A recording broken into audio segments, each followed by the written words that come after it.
And that's the piece where I reach a different understanding of what it means to have control over your life and have agency. Spiritual self-care is a really big part of my self-care. And this big thing that I've realized is about the concept of everything happening for a reason. There are some schools of thought where it's like every little thing is planned out by some entity that wants certain things for us. Then there's the, well, maybe not everything happens for a reason, but we have to learn something from everything, which I think can also be really harsh. Because let's say you've had something really, really intense happen, and now what, you're supposed to just be like, well, what am I supposed to learn from this situation? That's not a good feeling. Or at least for me, it hasn't been. But there's something in between there that oddly, even though both poles of that spectrum are something that I don't want to preach, there's something in between that I think is really where the money is. And that's this knowledge that everything in the universe is energy. Everything is waves and cycles. And this is coming from somebody who thinks calculus is like basically a spirituality,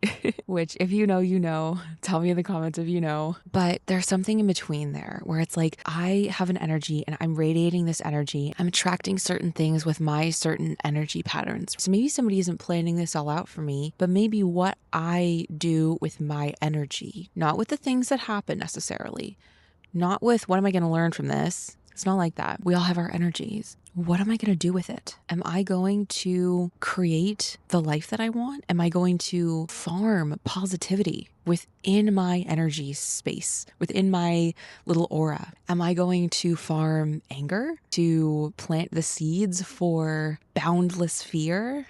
No, I really want to feel good in my life.